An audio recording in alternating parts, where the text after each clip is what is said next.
this time, we try to focus on one of the regions on the continent and take a look at some of the biggest stories that are playing out there. And we get our hosts of journalists and analysts, resident, regular ones actually, that talk to us and try and make sense of those stories. And today we're in North Africa and we're talking to Elizia Volkmann, who's a researcher, journalist, a videographer, photographer, and specializes in covering the North Africa region. Elizia, always good to talk to you. Thanks so much indeed for joining us and welcome to the program. Thank you. Good morning. It's lovely to be back. So let's begin in Mali, where the military government there has recently dissolved all political parties and organizations. Now, this move this follows a series of pro-democracy protests and has raised concern about the country's democratic future. What's your take on what we're seeing there? Well, we're seeing a lot of contraction in the whole sort of North Africa and Sahel region, and this attempt to consolidate power in the hands of one man. In this case, it's Goita and his military junta. The Mali has been going through a really torrid time, not just since the military coup, but there's been so much gross instability. And the idea that this military coup has brought stability is just an absolute sort of fallacy.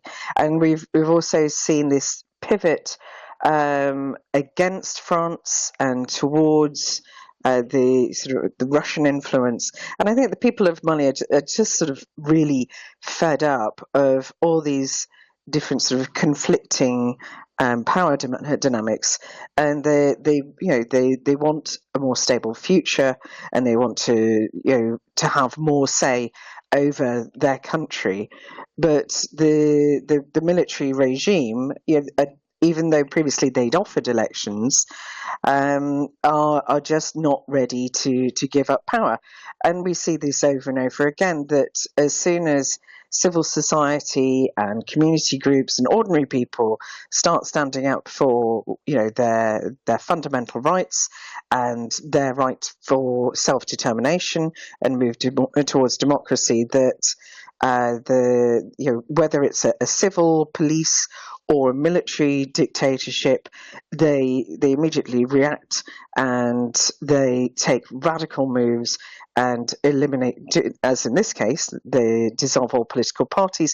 But not just that, there was actually a warning to civilians not to take part in anything or any organisation that could be construed as political. So it's a zero tolerance approach to any form of, not even dissent, but any form of open debate or discussion that is not led by Goita and the junta.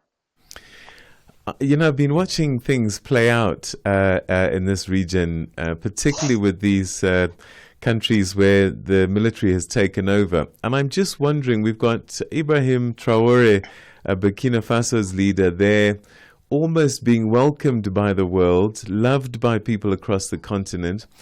And then you see what's happening here in Mali. These three countries, including Niger, have formed some kind of alliance.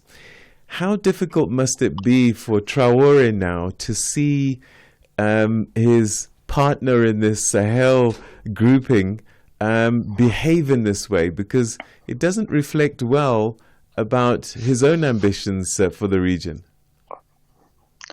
Well, when I was just preparing for today's program, I saw that Traore's regime have also arrested a group of protesters, about 100 people.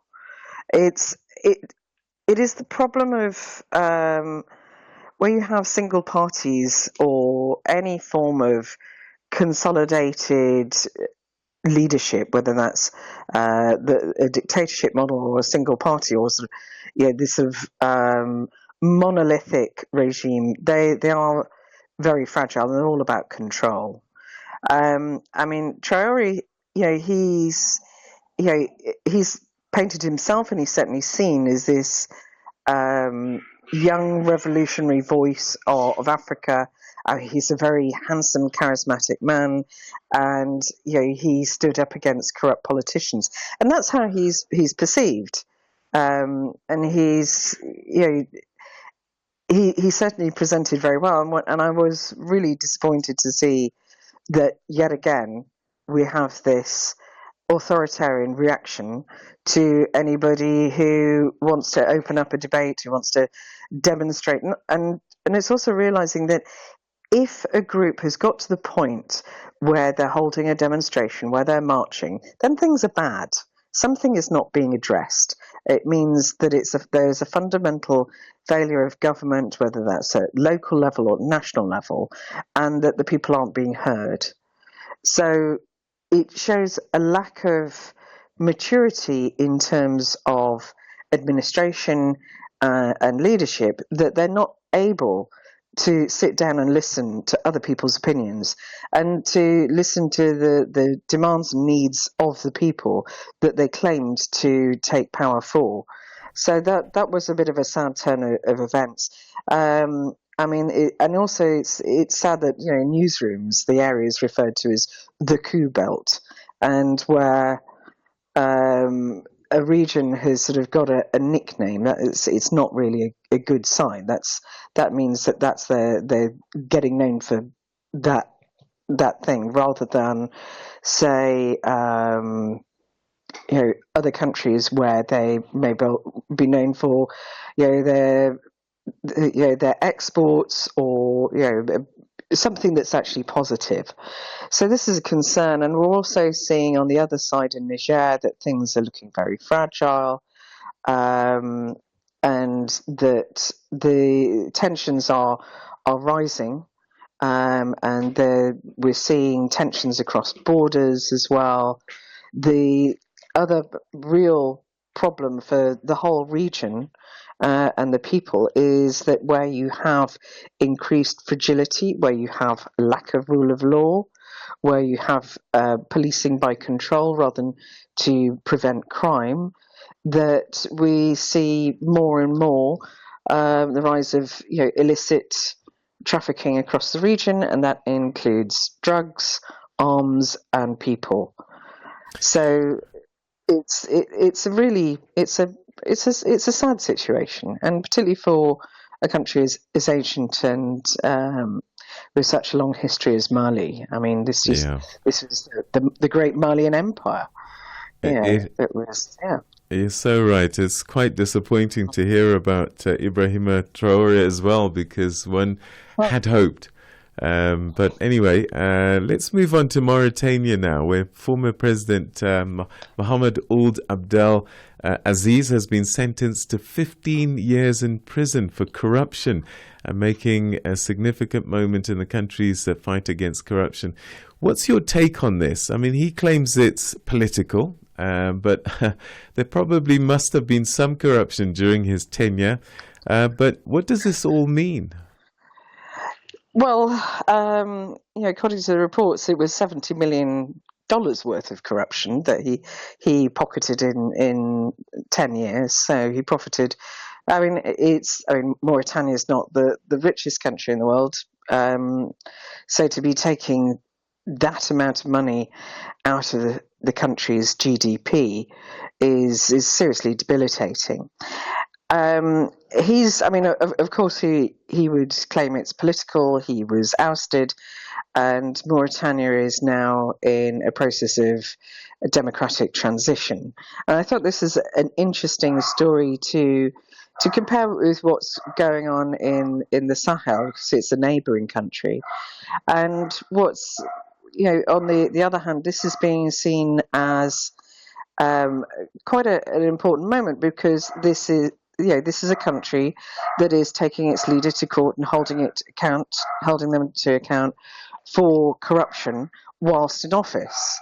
So this is a big step, and it's on the other hand, it's seen as a big step forward for the rule of law, and justice is one of the four pillars of democracy, as every single first year political science student knows. So it is seen as a step forward, and it's also a public statement about corruption as well, and corruption within office. And this is something that is a big issue across the region, um, because you have older structures, families, tribal structures, which have been in previous years have been the backbone and supported a country. But as we've moved towards a global trading economy, those are often one of the most destructive structures. One of the greatest forms of corruption across North Africa, it tends to be nepotism, which just sucks money out of projects. Um, so this is seen as a cultural shift as well. So it is a pivotal moment. I doubt that it is completely apolitical. It does mark it's a drawing a line under a period of military autocracy, and is, I would hope, is a sort of a healing process and an affirmation that Mauritania politically is on the right path towards their form of democracy. We hope. All right, let's turn That to might be Libya. famous last And, words, yes. Libya's story is always one for me where you have to say to yourself, be careful what you wish for. Wanting Gaddafi gone has brought no peace to this region. And now we hear about the assassination of militia leader Abdel Ghani al-Kikli, and this has led Yeah. to, we believe, deadly clashes in Tripoli, highlighting the ongoing challenges in stabilizing the region. Who was this character, Abdel Ghani al-Kikli, and his assassination? What does it tell us about the ongoing drama in Libya? Well, he's one of the biggest militia leaders. So he was somebody who was quite powerful. Um, but for people who perhaps don't know, what sort of well, it's not a structure, but the dynamic in Libya is that what happened during the revolution is that the different sort of family or sort of geographically located groups formed militias to fight and overthrow Gaddafi, which was all well and good.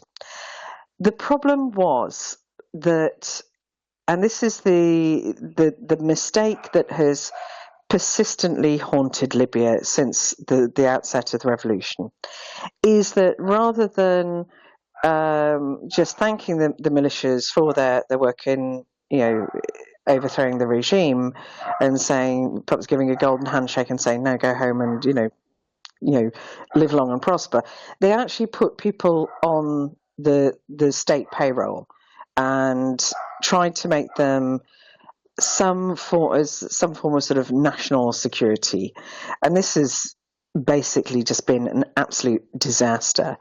And what we've had ever since is different groups, families, militias vying to have their a bigger piece of the pie. Libya's main wealth comes from its oil and gas, which is overseen by the National Oil Company. It all goes through the central bank. So everything's very centralized, and everybody's scrabbling to try and have a larger percentage of that oil wealth. So, Al-Kikli is also known as Gnewa. He was saber rattling. Prior to his death, he was threatening war, to rain war down on the Debeba regime, and that's fundamentally, he was becoming more troublesome, and that was why he was taken out. But what we see is an assassination rather than due judicial process. How you would address somebody who's threatening war within a justice system, again, that addresses a core problem, that there probably isn't the legislation to actually arrest somebody and take them to trial in Libya. Their justice system is that they do have one, but it's not robust. It's still the the statute book of a dictatorship and leftovers from colonialism. But what we've seen since the assassination is that Prime Minister Abdulmajid Dbeibah said to the militias, either you come under state control or we're going to eliminate you, which was big talk. And because all the different militia groups from the different regions, whether it's Misrata or this organisation RADA, which is led by an ally of al-Kikli, they didn't want to be shut down and they didn't want to be controlled. They want to expand and become richer. So this is why the fighting kicked off, and it really was destructive. And it does take us back to there was a civil war in Tripoli between 2014 and 2016 that was so destructive and so dangerous. And things have calmed down, but neither side won. It's a no-score draw. Dbeibah, when he wasn't very popular, but after the assassination of Gnawa and saying he was going to put the smackdown on militias, his popularity Elisa, soared. unfortunately, I'm going to have to jump in there because we run out of time. And when we talk Libya and North Africa in general, we could talk for hours. It's such an interesting region. But thanks so much indeed for joining us. Always good to talk to you. Thank you. Bye-bye. That's Elizia Volkmann, who's a freelance journalist, videographer, journalist, a researcher, specializing in the North Africa region and operating out of Tunisia, giving us the take on North Africa. It's time now to take a look at your news headlines. Here's Tralane Tulongwepe.